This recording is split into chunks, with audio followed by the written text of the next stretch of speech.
Welcome to SVG-TV News for Wednesday, December 5th, 2018. I am Rochelle Batiste with the details. The opposition New Democratic Party, NDP, believes that there is an orchestrated attempt being made to delay and frustrate the process not to have the election petitions heard. On Tuesday, High Court Judge Justice Esco Henry recused herself from hearing the petitions 4 days after she granted an application that the hearing be postponed to February 11, 2019. At a news conference today at the NDP's headquarters, opposition senator and lawyer K. Bacchus Batiste said there are far-reaching consequences for the delays. Bacchus Batiste claims that the listing of 12 court matters to be heard by the High Court judge on the days previously set aside for the hearing of the petitions, which led to the decision of the judge to recuse herself from the case, was one way of delaying the process. She said that the matter should be taken up by regional bodies. I think that this is an issue that should be taken up in the wider Caribbean, not just in St. Vincent, because we have an Eastern Caribbean Supreme Court. We have an order from the Court of Appeal saying that these matters should be dealt with expeditiously. And we have what I can only say is an attempt by the other side to frustrate our efforts to have our petition heard. It is a fair comment based on the history, and I have been intimately involved with these cases, and this is how I personally feel: an orchestrated effort to frustrate this matter ever coming to justice. Now you may ask, if an election is called and these cases are not heard, what would happen? The issue for Vincentians is this: do we go back to the polls and have elections with those ballots which we say were illegally designed? We have evidence to show that. Bacchus Batiste said that the public must know how the registry made such an administrative error and that the government should prove they had no role to play in the fixtures. What I can say is that it has happened, and that it has led to Justice Henry being so concerned that she withdrew from hearing the petitions, and in retrospect rightly so, because so many things are being said now. Whether she continued the petition or she withdrew, she's going to get licks. She has been placed in a very invidious situation as far as I see, and I empathize with the judge. But whether it was willful or not, that I cannot say. I think the onus is on the government to prove beyond a reasonable doubt that they had nothing to do with it. It's not for us to prove it. Let them prove it. The petitioners' lawyers are expected to write the Chief Justice to appoint a new judge before the status hearing on the 24th of January 2019. Bacchus Batiste said there is ample time for a new judge to get familiar with the case, noting that a judge can be appointed from the OECS or out of the jurisdiction. Bacchus Batiste said they are fully aware of why attempts are being made to slow down the process. They are mortally afraid of this matter being tried. They are afraid. Let me tell you, the judge or any judge hearing these petitions can order that the boxes be opened on her own or his own violation. Okay? It has nothing to do with application made by us or by them. That is the law. When the case comes to court and we are saying that a ballot was badly designed, and we have the evidence to prove it, and they have not rejected that. They cannot. And when we are saying that it was badly designed in such a way, one of two things can happen. And I want the public to understand this, because this is vital. One of two things did happen with that Central Leeward election, and we think in the entire elections. The way how the ballot was designed, by locating the mark for the official mark on the counterfoil rather than on the ballot, the presiding officer's initial and his mark on the counterfoil instead of on the ballot paper, it meant that some persons, which is what happened in Central Leeward, which we saw, tried to compensate for the poor design by putting the initial on the ballot paper where there is no space to put it. And leader of the opposition New Democratic Party, Dr. Godwin Friday, has also expressed concern with the justice system, which he said does not speak well for St. Vincent and the Grenadines. Dr. Friday said they are forging ahead with the petitions case to ensure democracy is maintained. There were crowds outside the courtroom. There were crowds in the street. There were people coming and filling the courtroom because they were interested in the outcome of this matter. When people lose hope and they don't show up to these matters, that is a damning indictment on our system of justice and on our political system, because it means that, you know, that the people, if they're no longer interested, which I'm not saying that's the case, but the people have basically said that, listen, this thing is dragging too long. And people are out there asking me these questions all the time. You know, as I came to work here this morning, that was the main Friday, what is happening with these matters? They are interested.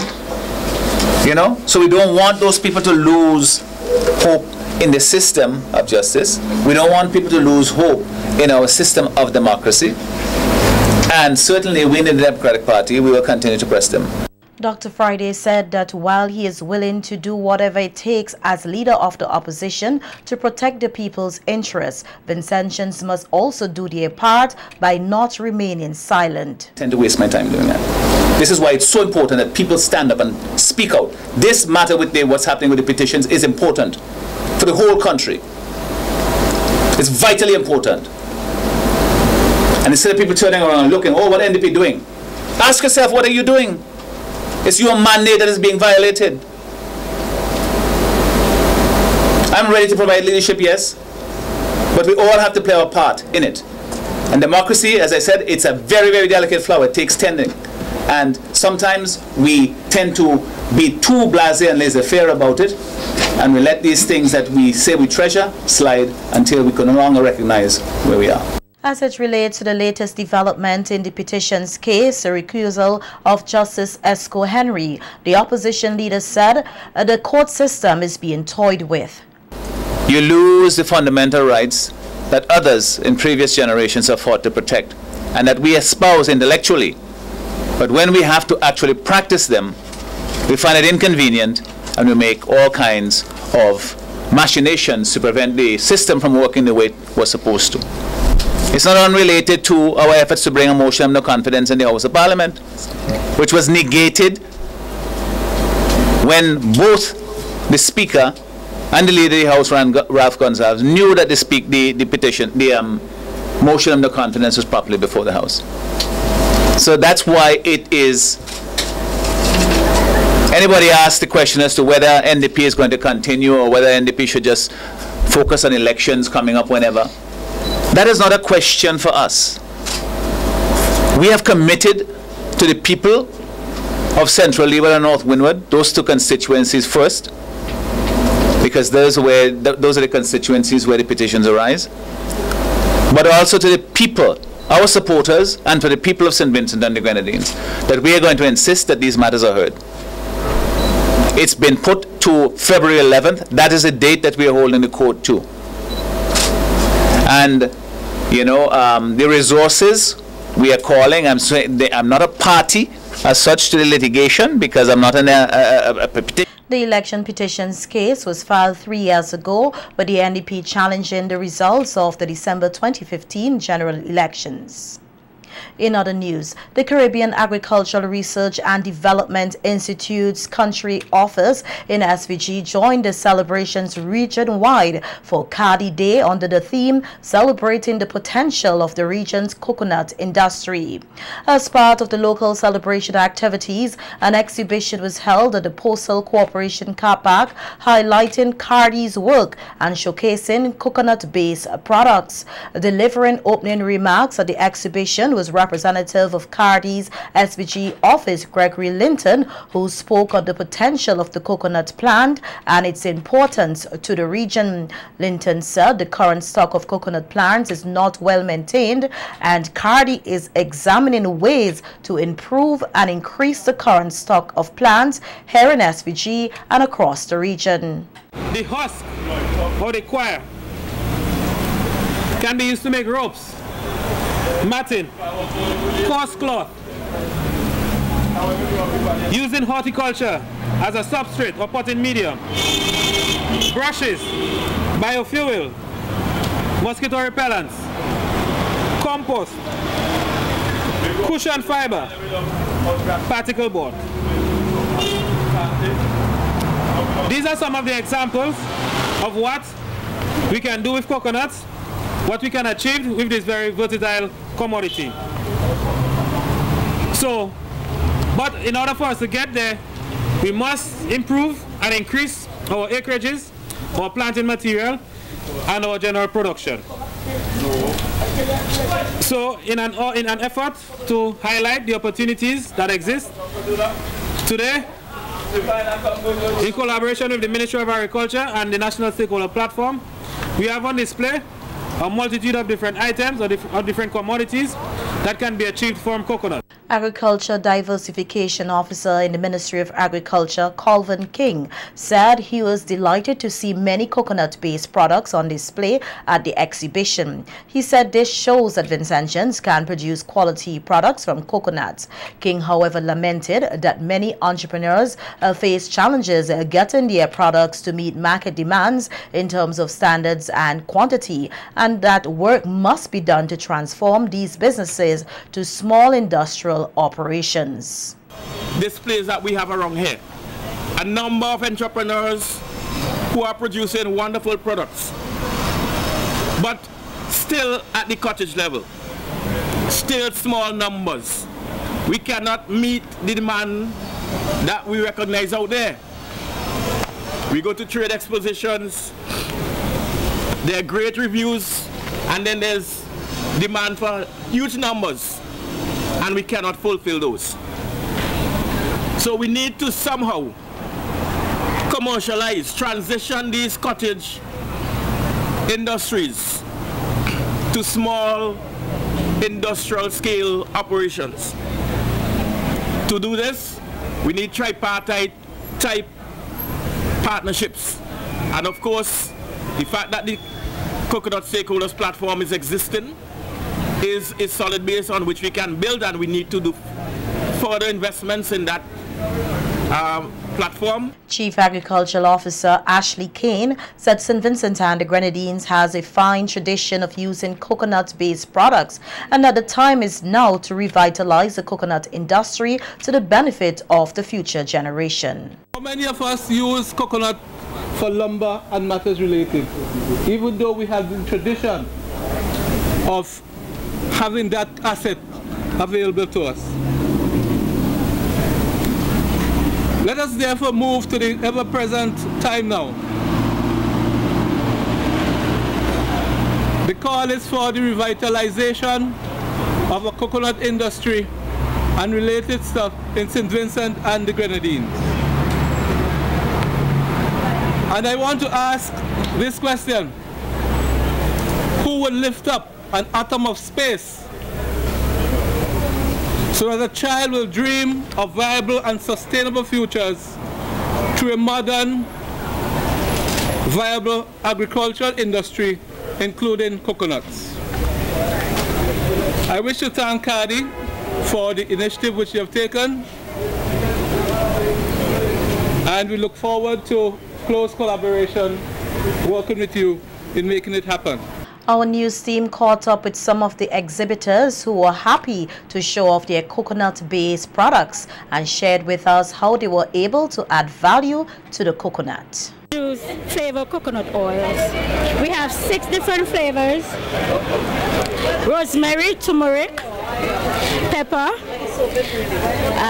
nutmeg, ginger, and the plain.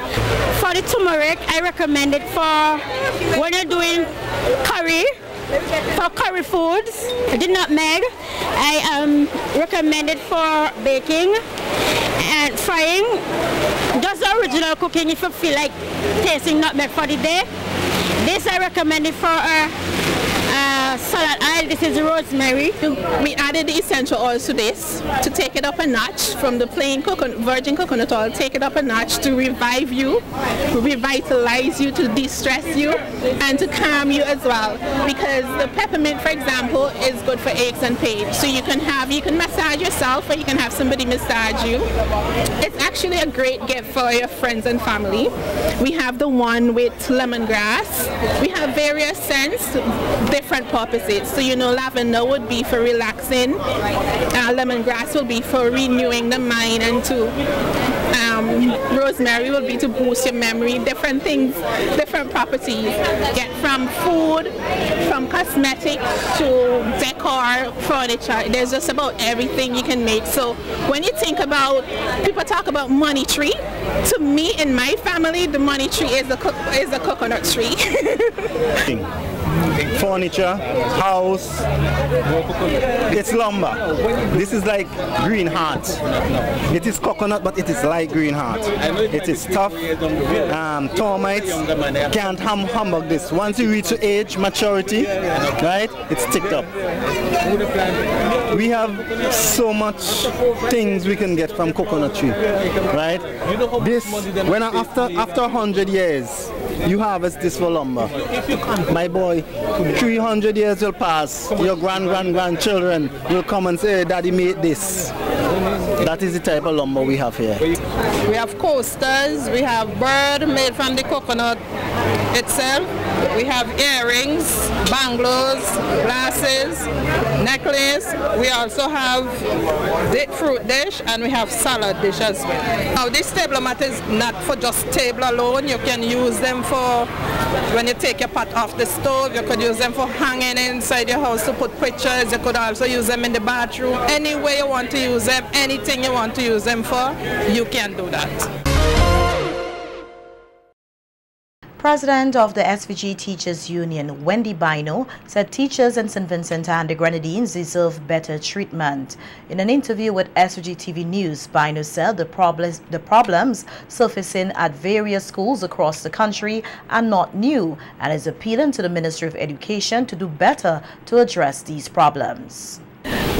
Our teachers are overworked because they have to find water and flush toilets with buckets in the 21st century.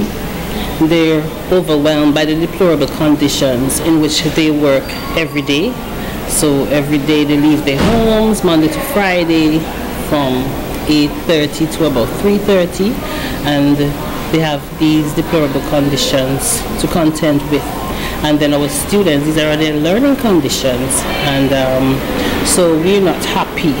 In a recent interview with SVG-TV News, former president and current member of the SVG-TU, Oswald Robinson, said the Ministry of Education was dragging its feet on school matters, which the union had put forward. Robinson said for this school term, inspections were done at several schools, and 5 schools, including the St. Vincent Grammar School, were found in breach of the Occupational Health and Safety Act. Kingston Anglican School was one.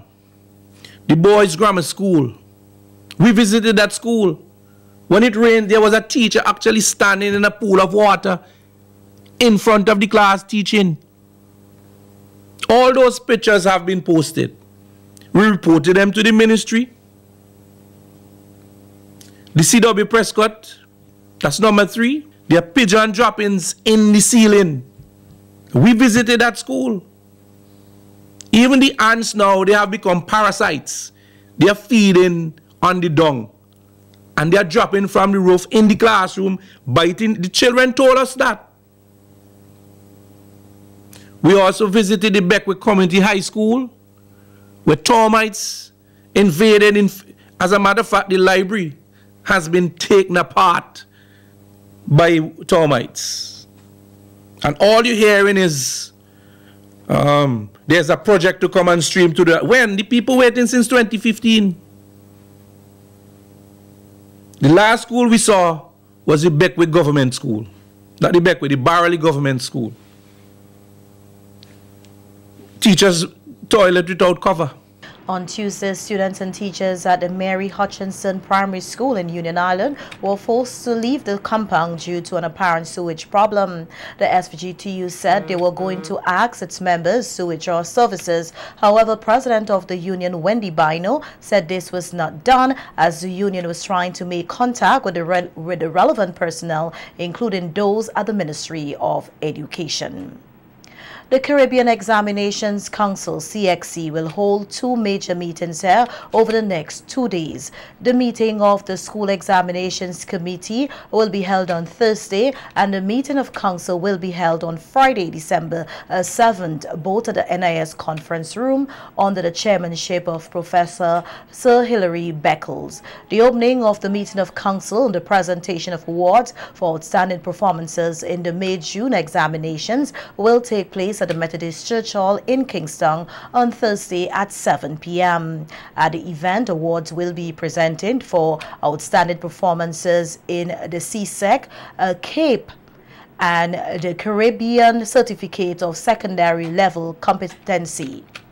Prime Minister Dr. Ralph Gonsalves will deliver the feature address at the ceremony. Minister of Education, National Reconciliation and Information, Sinclair Jimmy Prince, will deliver remarks along with CXC Chairman Sir Hilary Beckles and CXC Registrar Glenn Roy Cumberbatch. The most outstanding candidate overall at Cape, Adelia Ali, will give the vote of thanks.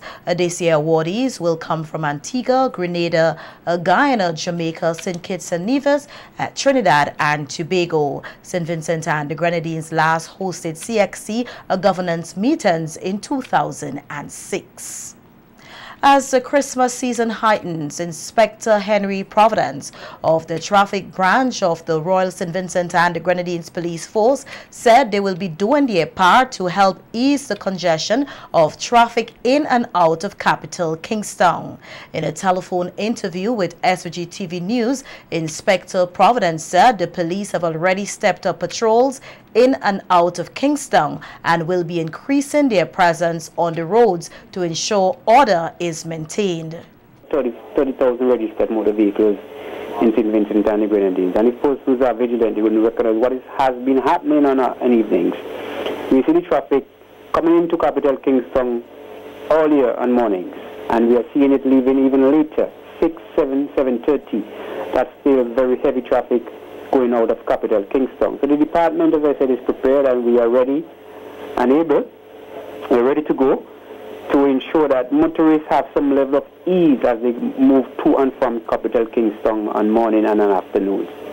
So there will be more patrols in the evening, there will be more police officers placed at more strategic points where you will not necessarily see a traffic officer on a day-to-day basis. Expect us to be there because we want the public, general public on a whole, to have some ease as it relates to the congestion of traffic in capital Kingston for the Christmas season.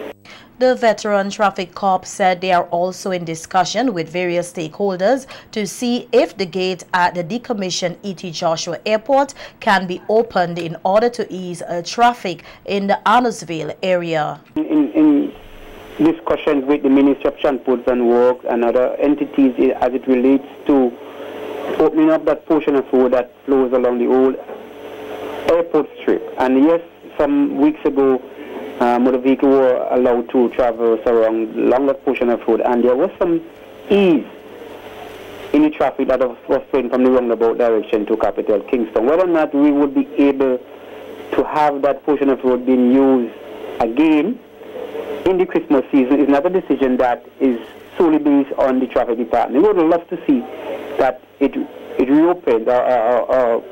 Motor vehicles are given the permission to go across on that portion of road on morning and an evening. But as I said, it is something that we are still discussing from the departmental level with other entities, and we have not got a go-ahead as yet as to whether or not that portion of road would be open for the Christmas season.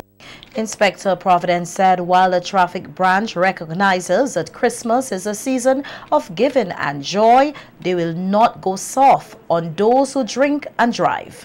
The department has not stopped ensuring that the roads of St. Vincent and the Grenadines remain a safe one. So we as I said, we are going to be more vigilant this year because we recognize also that it is Christmas time. It is a time, again, when a number of motorists and drivers in particular choose to drink or consume alcohol and alcoholic beverages and drugs and so forth. So, yes, for the Christmas season 2018, we are going to be very forceful in that we are going to be very more vigilant in respect of drunk driving.